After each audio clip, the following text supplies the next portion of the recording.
G'day and welcome to another episode. My name is Daystro the Aussie Geek, and today we are looking at the Masters Universe X Transformers Megatron Skeletor. So I was very much on the fence with these guys. I did enjoy He-Man when I was a kid. I actually had Skeletor. God knows what happened to him. Had a giant walking spider thing too. Anyway, so I saw these guys were coming out, and I was very much on the fence. I'm like, you know what? They're Transformer crossover, but I'm already collecting Transformers. Do I really want to collect a He-Man spin-off as well? So I waited and I waited. And then recently I've noticed that they've gone on clearance. So I thought, you know what? Fine, let's do it. So I got the Skeletor and I got the Men-at-Arms. And I figured, you know what? Let's do Skeletor first. So he doesn't look half bad, but I'm not a huge fan of what the grey plastic they used for the armor. You can't really tell it, at least not on the camera, but it's very cheap looking. The purple's fine. The purple's nice. The blue, I think, is about probably the right shade for Skeletor. But that grey just doesn't look good. Like, the arms look a lot better than the actual body itself and the head, because it sort of has this warped sort of, I don't know what you would call that exactly in the plastic, and it just sort of throws it off a little bit. Also, it's probably not coming through very well, but Skeletor's face does look glow in the darky, and I don't think that actually works. I think it's just the way the material is, but it's coming through a lot more yellow than that. All in all, it's not too bad. The articulation's okay. It's definitely not a transformation articulation. He has got some nice extras and whatnot.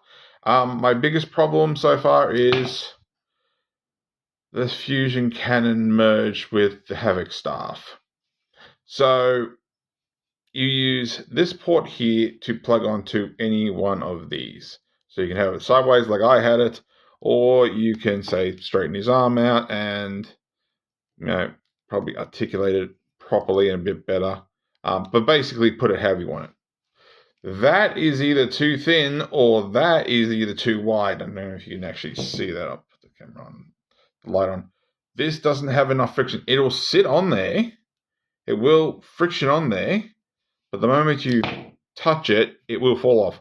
So I'm deciding whether or not I actually want to nail polish that. So, yeah, not great, honestly. Sorry about this bit of a weird cut. The weather at the moment, which is just getting ridiculously hot, is throwing my mouth into a bit of a dry mouth. So I had to go quickly have something to drink. Anyway, so let's start with the Havoc stuff. He has got a whole bunch of other goodies. It doesn't look half bad, but personally I would have actually liked if we actually got an individual Havoc staff, and I'll go on to their equivalent in a moment. But basically you pull the fusion cannon out.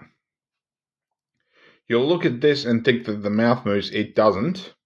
It actually moves the back of the fusion cannon, and you plug it in this way with this piece sticking back, and there is your Havoc staff, which of course you can take Skeletor, and you basically need to wrap his fingers around there, or at least do your best to wrap it around, because of the way his thumb is. I actually haven't tried this yet, and he's got added articulation in there, so you're going to really fiddle with it. Can I get in there? Just. Once I like my staffs, like which prime is it? Onyx. I like mine touching the ground. I know Skeletor didn't always have his staff to the ground, but it's not too. It's passable.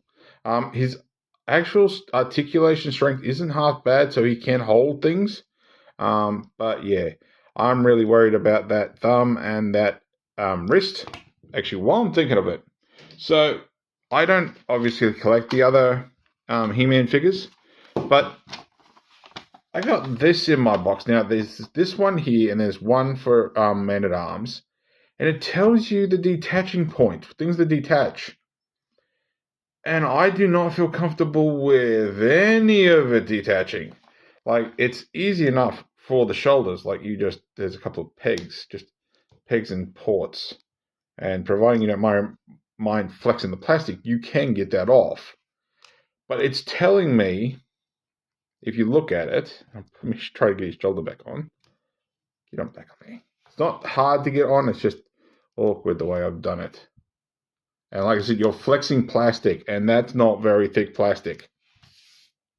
It tells you can pull the head off, the hands off, the waist off, basically the shins off, so about here, down, off. Now, I thought, well, maybe it's the helmet. Nope, the helmet's not it. It is one solid piece. You probably can't see it, but it's again, like, that is all of underneath Skeletor's head. So it's telling you where the ball joint is. I don't know why. Is that a thing with the Masters Universe stuff, that it tells you where the ball joints are so you can pop them off? Maybe it's so you can just mix and match your Transformer figures and put them together how you like. I don't know if that's part of the play pattern, but I guess that's possible. Also, while I'm going through paperwork, this is something cool. I do like this. You get a Transformers Master of the Universe comic by the Energon of Grayskull.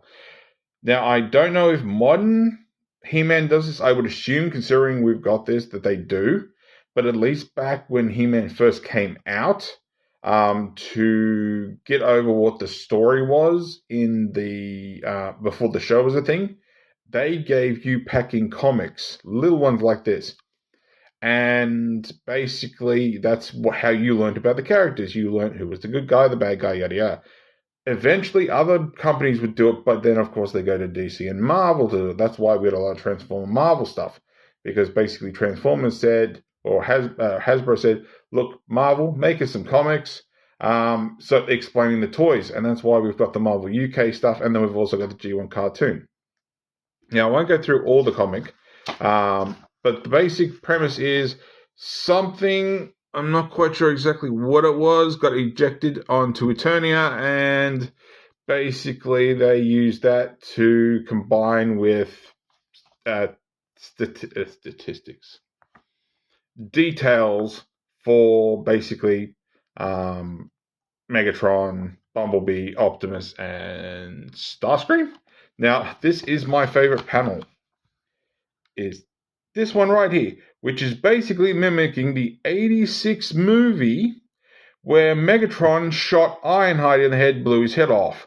Except this time, He-Man got in the way, and that did not happen. It only goes for, what's that? Technically 6 pages. So it's not too bad to read. If you're thinking you're going to get different stories based on which character you get, unfortunately, no. Skeletor and Man-at-Arms has the same comic. So, yeah, just be aware of that. Now, as for other accessories, I'll get through these before we get to the articulation, because holy shit. Sorry. Obviously, no transformations. That would be hilarious. We do have a Havoc flail, which is nice, but I'm worried about, especially in the heat here, about this plastic being so flimsy. Now, you are supposed to be able to, I don't even know if I can actually get that to work. So you're actually supposed to, does that screw off? I don't know. I'm going to leave it on there. You're supposed to be able to actually attach this to Skeletor's arm, but I'm not comfortable actually popping that wrist off either. So I'm not going to do that. But of course, he can hold that, and then he can smack things with his soft Havoc staff.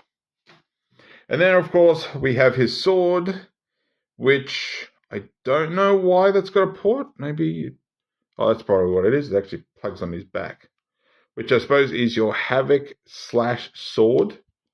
Is there no, there's no tab on there. So you can at least have, oh, that's kind of cool. I just didn't realize what that is. That can also mimic Megatron's cannon. Good God, give me 1 second. Once again, apologies for that. I decided to just fill up one of my water containers with water because, by God, this dry throat's not going away. And considering I've also got to record my Batmobile after this, I think that makes it easier. Anyway, yeah, that does remind me something of Megatron's shoulder cannon piece. So the piece that sticks up here, which I'm actually looking at MP36, which is kind of cool. In saying that, I am aware that while it was never really showed much in the... I don't think it was shown at all, was it? Skeletor originally did have a sword. So, but I would say that's more encasing with his Havoc staff, considering his goat head. And of course, he can hold that just as normal. But it's nice that he has his sword, if he really, really, really wants to. Which one was it? 2005 or whatever one? Gave him double swords. I actually like that one. Anywho, so let's get down to articulation, and then we can do size comparisons. So, head can do a full 360. Can look way down. Can look way up. So it's got a ball joint and another joint. I think it's a bigger ball joint in his torso. So you can get side to side. And I will not lie, I hear Alan Oppenheimer every time I look at a Skeletor. As much as I enjoyed, I can't think of his name, is who actually did the original live action movie. And I've just popped his arm off. Just doing a 360. So you can, but you can't do a full 360. If I can get that back in there.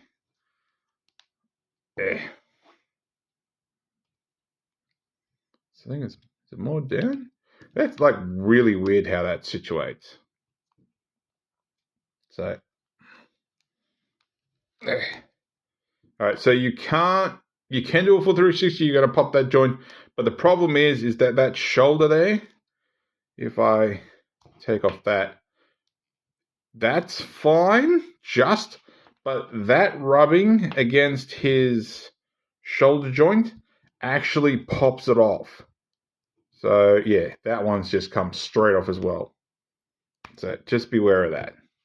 Though you can, of course, leave both of them off. He has, of course, up and down for that little bit of tassel piece, considering that was basically attached to here on Skeletor's actual look. I'm trying to think of who he played him in the Dolph Lundgren He-Man movie. You know, I didn't realize how bad that was until I got older, and then realized, holy crap, that really was bad. But they had Frank Langelis, that's what it was. They had one second. The guy they got, Frank Langella, who played Skeletor, absolutely amazing. Absolutely loved him. Dolph had the looks. The movie was shit. Anyway, so you can fold up here, and you can fold out, and you get that far, which is slightly disappointing because the way that the tricep, I can't think of the name. Either way, the shoulder muscles, there's not enough joint there to go even higher, so you get limited to that, even if you take this off. I don't think there's a way to get around it, so there sadly is that. While we have that up, we can get a lower elbow bicep rotation. We do get an elbow bend that does not get you very far at all. You do get wrist rotation, which is cool. I'm still trying to figure out where that joint is. But you also get little joints here, back, and forward. It's getting windy out there. I've been waiting for it to storm all day. Also, I think there may be a ball joint itself in that wrist, but I'm not sure where exactly it is. Of course, nothing at the fingers or the thumb. You have waist rotation, which is a lot. You have leg that gets you out that far, gets you forward that far, though you will have to angle it to get past his other tassels. There's kind of a hip rotation there, not really though. You have knee joint that gets you that far. It's the way that looks. It looks like it should be a ball joint. It's not. To get your rotation, it's basically your middle of just the side of your shin. Ankle gets you that far. I think there's actually a ball joint in there. There's also up and down. I'm not 100% sure where that ball joint is, but you can get like crazy out and crazy in. But he does, however, there's no ratchets. This isn't a Transformer. This is a He-Man figure. He-Man figures don't have ratchets. Don't quote me on that, because I'm sure that there's probably some He-Man figure that actually uses ratchets. Like there is a sort of a soft ratchet in there, but that's about it. And just from the back, looks pretty cool. I don't know what made me think that Skeletor had something over his backside. I don't think he does. Yeah. My only real problem is this plastic they used. Like, that's a nice silver, but the plastic they used for his shoulders, his chest, his belly, and his helmet just don't do it for me. Also, I've seen a lot of people going, they should have just used bludgeon and just recolored him, but it's not a Transformer figure. All right. Not going to ramble, not going to rant, but these aren't Transformers. They are not Transformers X Master of the Universe. They are Master of the Universe figures that have crossed over with the Transformers. So if it was Transformers X Master of the Universe, yes, we could have got a bludgeon that was recolored into Skeletor. But that's not what we got. What we got was this is a He-Man figure mimicking Transformers. So yeah, that's why he can't transform. That's why he doesn't look like Bludgeon and all that, because he's a He-Man character first and foremost. He is a Transformer character way second. Alright, so let's get down to size comparisons. Obviously, I'm going to do one of these this time because I'm not bringing Man-at-Arms in yet. I'll do that for the next review. But we do have to have a look at him alongside MP36, which, of course, is my Megatron. Let's bring him back a bit, which I think I've said it before, and I'll say it again. Studio Series Megs should have been able to turn into a gun. I'm sorry. So there you go. So he's just above Megatron's crotch plate there. So doesn't actually look bad. Although, like I said, if this was more that, it would have been fine. But all in all, pardon me, not half bad. It does the job pretty well, especially considering, like I said, it's a Master of the Universe figure first. It is a Transformer figure second. So there we go. So I'll have a look at Man-at-Arms next time. Like I said, I am going now that I've got these two. I will obviously get the He-Man. We have God. I'll have to look at the comic because this is a character I'm not fully aware of.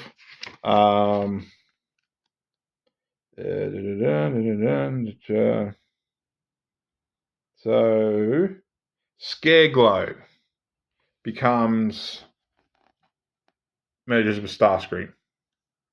And of course, there's He-Man, very unfocused, in Optimus armor.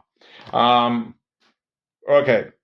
Originally, I was going to try and get a robotic April O'Neil to use on my Wreck-Gar, my KFC Wreck-Gar.